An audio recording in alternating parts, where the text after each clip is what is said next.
अस्सलाम वालेकुम। कैसे हैं मेरी यूट्यूब फैमिली? उम्मीद है कि आप सब ठीक होंगे। मैं भी अल्हम्दुलिल्लाह बिल्कुल ठीक हूँ। दो तीन क्वेश्चन जो हैं वो मुझे आए हैं, मैंने सोचा कि चले मैं इस पर एक छोटी सी वीडियो बना देती हूँ। पहला तो क्वेश्चन उन्होंने पूछा था कि मेरा मतलब काम के हवाले से वो पूछ रही थी कि मेरे हस्बैंड कहते हैं काम चले नहीं चले, इसके बारे में थोड़ा सा बताएं। तो काम का तो कोई भी आप काम स्टार्ट करें तो ज़ाहिरी बात है स्टार्टिंग में आपको थोड़ी सी मेहनत करनी पड़ती है, उसके बाद ही आपका काम चलता है। आप कहीं से भी हैं, किसी भी शहर से हैं, आप काम कर सकती हैं। अगर आपके एरिया में फूड पांडा की सर्विस है तो आप इस पे काम कर सकती हैं। सबसे पहले तो आपको ये पता करना होगा कि आपके एरिया में फूड पांडा की सर्विस है या नहीं है। या आप देखती होंगी कि आपके एरिया में राइडर्स जो हैं वो ऑर्डर्स लेके आते हैं, या आप ऑर्डर करती हैं फूड पांडा पे, तो अगर राइडर्स आते हैं तो इट्स मीन कि आपके एरिया में ये सर्विस है और आप इस पे काम कर सकती हैं। दूसरा आपने पूछा जी कि हमारे एरिया में मतलब जैसे कोई होम शेफ़ नहीं है तो ये गुड है या बैड है। तो उसके लिए मैं ये कहूँगी कि गुड इस सेंस में है कि अगर आप फर्स्ट होम शेफ़ होती हैं या लोग अगर होम शेफ़ से खाना ऑर्डर करते हैं तो लाजमी बात है आपके ऑर्डर्स ज़्यादा आएंगे, क्योंकि उनके पास और कोई ऑप्शन नहीं होगा। जैसे जैसे होम शेफ़ ज़्यादा होते जाते हैं ज़ाहिरी बात है ऑर्डर भी डिवाइड होते जाते हैं, क्योंकि लोग फिर ज़ाहिर है मुख्तलिफ तरह के जो शेफ़्स हैं उनको ट्राई करते हैं। तो इस सेंस में गुड भी है। और दूसरा ये आपको ये देखना है कि सबसे पहले कि आपके एरिया में ये सर्विस है या नहीं है। अगर तो है तो फिर आप इस पे काम कर सकती हैं और आप इसका आपको अच्छा रिस्पांस भी मिल सकता है। उसमें ये होगा कि आपको देखना पड़ेगा कि आपका एरिया कैसा है और आपको मतलब लोग कैसे हैं वहाँ पे। इन सब चीज़ों को देखते हुए आपको जो है वो डिसीजन लेना पड़ेगा। एरिया मीन्स होता है कि ये ज़रूरी नहीं है कि सिर्फ आपकी गली या आपका मोहल्ला। जब आप फूड पांडा के साथ काम करते हैं तो आपको तकरीबन 4 to 5 किलोमीटर अराउंड आपके वो एरिया देते हैं, यानी आपके चारों तरफ 4 to 5 किलोमीटर एरिया जो है वो आपके इसमें रेस्टोरेंट के उसमें आएगा और वहाँ से आपको ऑर्डर आएंगे। तो आपने ये देखना है कि आपके अराउंड जो आपके 4-5 किलोमीटर एरिया है उसमें ये होम शेफ्स हैं या नहीं हैं। ठीक है, एक तो इसका मेन आपने ये चेक करना है। और अगर उसमें होम शेफ्स हों भी तो कोई ऐसा इशू नहीं है। अभी जैसे हम लोग मैं जिस एरिया में काम कर रही हूँ 300-400 होम शेफ्स हैं और अल्हम्दुलिल्लाह सब काम कर रहे हैं। वही बात है कि जिसके नसीब में जो रिज़्क लिखा हुआ है वो उसको मिलना ही मिलना है, तो वो मिल के रहता है, वो कहीं जाता नहीं है। एक तो आपके सवाल का ये जवाब हो गया एरिया के हिसाब से। और कुछ इस तरह से अभी कल ही क्वेश्चन किसी ने किया है, वही बात है कि फिर फूड पांडा मतलब 40% लेता है या इस तरह से। तो मैंने इसको कंफर्म किया था फूड पांडा वालों से। फूड पांडा वालों से कंफर्म करके मैंने वीडियो बनाई थी लास्ट, एक अपनी कोई वीडियो जिसमें मैंने बताया था कि फूड पांडा जो वो 30% लेता है। उन्होंने बताया था कि इस्लामाबाद के लिए 34 है, बाकी पंजाब पूरा जो है वो 30% है। अब जिन्होंने क्वेश्चन किया है वो पता नहीं अब किस एरिया से हैं। मुझे जो पता है पंजाब का पता है, या उन्होंने इस्लामाबाद का बताया था। इसके बाद होता है कि 200 रुपया ये आपसे हर वीक चार्ज करते हैं। जो इन्होंने हमें डिवाइस दी होती है उसमें एक सिम होती है, इंटरनेट सिम। अगर आपका वाईफाई नहीं है या आपके पास वाईफाई की सहूलत नहीं है तो वो आपका काम जो है वो सिम के थ्रू चलता है। और वो सिम जो है वो फूड पांडा वालों ने उसमें डाली होती है, वही उसको अपग्रेड कर रहे होते हैं जो भी करना होता है। तो उसका वो 200 जो है वो पर वीक काटते हैं। इसके अलावा आपने एक और टैक्स का पूछा 16% इस तरह से, तो उसका मुझे भी कुछ इतना ख़ास आइडिया तो नहीं है, लेकिन इस तरह की कुछ कटिंग है नहीं है। अगर बैंक का भी होता भी है, कभी मैं अपनी जब इनवाइस देख रही होती हूँ तो उसमें 20 रुपीज़ 9 रुपीज़ या इस तरह से कुछ इस तरह का कोई टैक्स होता है जो कटा होता है। तो बाकी जो उनका मेन जो है वो वही है 30% ही है। और इस्लामाबाद के लिए 34% है। पंजाब के लिए उन्होंने मुझे बताया था कि 30% है। तो ये आपका सवाल हो गया एक और छोटा सा सवाल था कि किसी ने पूछा हुआ था कि मेन्यू जो है वो क्या रोज़ चेंज करना पड़ता है। तो मेन्यू जो है वो आपको रोज़ चेंज नहीं करना पड़ता। आप अपना एक मेन्यू बनाएंगे, आप उसको जब फूड पांडा के ऊपर डालेंगे, जब वो कस्टमर को शो होगा उसमें आप ये है कि आपकी मर्ज़ी है कि अगर आप रोज़ नई नई आइटम बना के उसमें ऐड करना चाहते हैं, अवेलेबल करना चाहते हैं, आप उसे कर सकते हैं। आप एक ही मेन्यू पूरा महीना रखें, पूरा साल रखें, वो आपकी अपनी मर्ज़ी, आपकी अपनी चॉइस होगी कि आप उसको किस तरह से लेके मेन्यू को चलते हैं। आपको सिर्फ चीज़ों को अवेलेबल और अनअवेलेबल करना होता है फूड पांडा ऐप पे, कस्टमर को जो नज़र आ रहा होता है। तो आप बेशक आप एक ही मेन्यू को डेली बेसिस पे आप अवेलेबल रखें। जो आइटम आपकी ख़त्म हो जाती हैं, आप अगर उनको अनअवेलेबल करते हैं तो ठीक है, वो आप उनको अनअवेलेबल कर सकते हैं। तो मेन्यूज़ टोटल आपके ऊपर होता है कि आप कस्टमर को क्या देना चाह रहे हैं। अगर आपको लगता है कि कोई चीज़ आपकी ज़्यादा सेल हो रही है या रनिंग में है कि वो डेली बेसिस पे उसके ऑर्डर्स आते हैं, तो आप उनको बिल्कुल डेली बेसिस पे आप उसको रख सकते हैं। जिन चीज़ों का आपको लगता है कि भाई कभी कभार कोई ऑर्डर आता है, आप उनको हटा भी सकते हैं, आप उनको उनकी जगह पे कोई और चीज़ें ऐड कर सकते हैं। तो इस तरह से करके आप अपना मेन्यू सेट कर सकते हैं। मेन्यू आप डेली चेंज करें या मेन्यू आप पूरा साल एक ही मेन्यू रखें, उससे फूड पांडा वालों को कोई फ़र्क नहीं पड़ता है। हाँ, कस्टमर को पड़ता है जब आप कस्टमर को नई नई वैरायटी देते हैं, जैसे नए नए खाने देते हैं। और फिर सबसे बड़ी बात है कि जो चीज़ आपकी हिट हो जाती है, कोई कस्टमर आपसे लेते हैं और उसके बाद वो आपको मुसलसल उसके ऑर्डर आती है, दिन में 2-2 3-3 उसके ऑर्डर आ रहे हैं या डेली बेसिस पे उसके ऑर्डर आ रहे हैं, तो वो लाजमी बात है कि आप उन चीज़ों को अवेलेबल रखेंगे, आप उन चीज़ों को दोबारा बनाते रहेंगे। जैसे ही वो ख़त्म होंगी आप उन्हें दोबारा बनाएंगे, दोबारा बना के अपने मेन्यू में उनको अवेलेबल रखेंगे।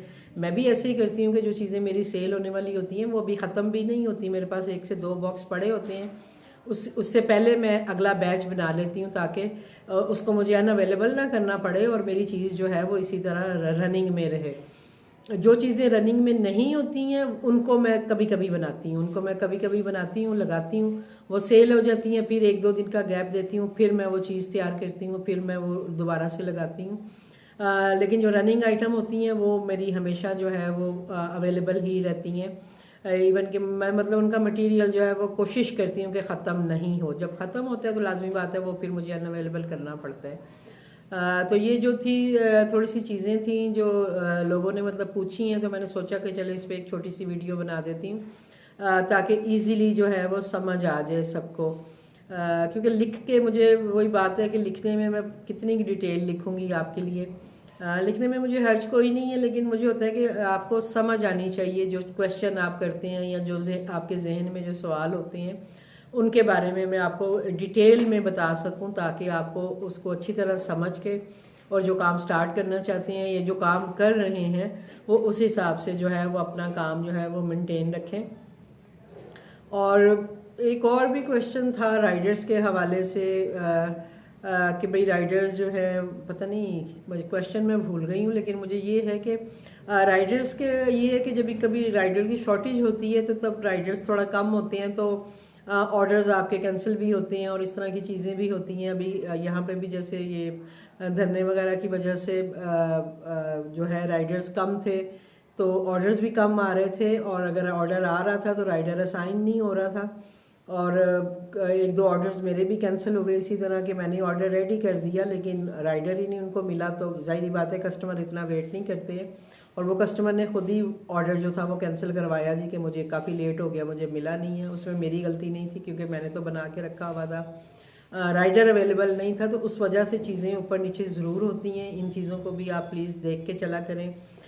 जिन दिनों जैसे राइडर्स नेटवर्क इशू होते हैं या इस तरह की चीज़ें होती हैं तो फिर फूड पांडा पे काम नहीं होता। जैसे बारिश हो रही है तो बारिश में भी काम नहीं होता क्योंकि राइडर्स नहीं होते हैं। बारिश जब रुकती है तो राइडर्स फिर से अवेलेबल हो जाते हैं, ऑर्डर आना शुरू हो जाते हैं, लेकिन ये है कि बारिश में भी ऑर्डर्स आते भी नहीं हैं, वो रेस्टोरेंट पीछे से ही क्लोज़ कर देते हैं। लेकिन जैसे उस दिन मुझे 2 ऑर्डर आए हुए थे, लेकिन मैं ऑर्डर तैयार कर रही थी तो बारिश स्टार्ट हो गई, तो मैंने कहा शायद अभी स्टार्ट ही हुई है तो शायद राइडर आ जाएंगे, लेकिन वो नहीं हुआ। आधा पौना घंटा ऑर्डर पड़ा रहा, डिवाइस पे भी वो ऑन रहा ऑर्डर मेरा अवेलेबल, मतलब रहा कि रेडी है सारा कुछ है, लेकिन बारिश इतनी तेज़ थी कि राइडर्स का वो कोई चांस ही नहीं था आने का, एंड फिर वो ऑर्डर जो थे वो कैंसिल हुए थे। तो इस तरह की सिचुएशन में ऑर्डर ज़रूर कैंसिल होता है, राइडर अवेलेबल ना हो या कुछ इस तरह से, तो आप भी इसको इसी तरह से देखिएगा। मैं ये करती हूँ कि मैं जब इस तरह की सिचुएशन होती है, फ़र्ज़ करें अगर मुझे कोई ऑर्डर आ भी गया है तो मैं उस ऑर्डर को रेडी नहीं करती, मैं वेट करती हूँ कि राइडर असाइन हो जाए। जब वहाँ पे राइडर का नाम आना शुरू हो जाता है, जब ऑर्डर के ऊपर जब मैंने आपको बताया कि कहाँ कस्टमर का नाम होता है, उसके नीचे राइडर्स का नाम आ रहा होता है, उसकी लोकेशन आ रही होती है कि वो कहाँ पे है, जब वो हो जाता है उसके बाद फिर मैं देखती हूँ कि राइडर असाइन हो गया है, मैं फिर ऑर्डर बनाती हूँ। और उसके लिए अगर राइडर को 2-3 मिनट 5 मिनट वेट भी करना पड़े तो वो करते हैं, और मैं उन्हें ये रीज़न भी बता देती हूँ कि भाई आज ये हो रहा था, यानी इस तरह से ऑर्डर्स हो रहे हैं, कैंसिल हो रहे हैं, राइडर्स नहीं मिल रहे हैं, तो इस वजह से मैं वेट करती हूँ जब आप असाइन होते हैं, उसके बाद मैं ऑर्डर तैयार करती हूँ, तो इसलिए मैं आपको थोड़ा सा लेट दे रही हूँ। तो जब आप एक प्रॉपर किसी से प्रॉपर वे में बात करके उसको समझाएंगे या बताएंगे, मसला बताएंगे, तो राइडर्स भी कभी भी कंप्लेन नहीं करते हैं, ना वो इसका कोई इशू बनाते हैं। मैं जब राइडर्स को इस तरह से बात करती हूँ तो इस बात को वो अंडरस्टैंड करते हैं और वो कहते हैं ठीक है मैम, आप सही कर रही हैं, आप ऐसे ही करें। और वो फूड पांडा वाले भी इस पर कोई ऑब्जेक्शन नहीं लगाते हैं जी कि आपने लेट ऑर्डर क्यों दिया। मैंने बताया जैसे आपको कि लेट ऑर्डर का मतलब है कि आप आधा घंटा लेट दे रही हैं, 15 मिनट लेट दे रही हैं, तो उसको लेट कहते हैं। अदरवाइज़ 2-4 मिनट अगर ऊपर नीचे होते हैं तो वो कहीं भी कोई ना कोई राइडर इशू करता है, ना कोई फूड पांडा वाले इशू करते हैं। आपको पता ही है कि जब आप काम कर रही होती हैं तो कभी गैस का इशू होता है या कुछ इस तरह की चीज़ें होती हैं, तो थोड़ा बहुत ऊपर नीचे होता है। वैसे तो मेरी कोशिश होती है कि मैं राइडर के आने से पहले मैं खुद बाहर खड़ी होती हूँ जाके ऑर्डर लेके, और राइडर बड़ा खुश रहते हैं मेरे से, और वो हमेशा यही कहते हैं कि मैम हमेशा आप हमें कभी भी वेट नहीं करवाती हैं, आपका ऑर्डर हमेशा टाइम पे होता है। और जब कभी मुझसे इस तरह से होता है कि मैं नहीं कर पाती हूँ गैस की वजह से या कोई और जैसे इस तरह का इशू आ जाता है कि मैं वेट कर रही होती हूँ कि ऑर्डर बनाऊँ कि नहीं बनाऊँ, तो जब मैं उनसे जाके बात करती हूँ, उन्हें बताती हूँ, तो उन्हें पता होता है और वो कहते हैं, वो फ़ौरन मुझे कहेंगे नो मैम कोई मसला नहीं है, अच्छा किया आपने कि आपने इस तरह से किया, हाँ यही हो रहा है। या मैं राइडर से पूछ लेती हूँ कि बच्चे क्या सूरत हाल है बाहर की, क्या सिचुएशन है, आज ऑर्डर नहीं आ रहे हैं, या अगर ऑर्डर आ रहे हैं तो राइडर लेट आ रहे हैं, तो वो राइडर ही मुझे बता देते हैं कि मैम राइडर शॉर्टेज हुई है, किसी को काफ़ी दूर से ऑर्डर लगता है, कभी कुछ होता है। तो इस तरह की चीज़ें जो हैं, ये आपको पता है हर काम में इस तरह के छोटी छोटी चीज़ें, इस तरह के मसाइल जो हैं वो होते रहते हैं। तो आप प्लीज़ इनको इस तरह से देख के चलिएगा। मेरा आपको बताने का मकसद यही होता है कि आप जो है वो इससे कुछ नॉलेज लें और आप उसको देखते हुए काम करें, जो मैं एक्सपीरियंस करती हूँ। तो उम्मीद है कि मेरी ये जो बातें हैं ये आपको समझ में आई होंगी। तो प्लीज़ आप मेरी वीडियो ज़रूर पूरी देखा करें, उसको लाइक किया करें, सब्सक्राइब किया करें मेरा चैनल।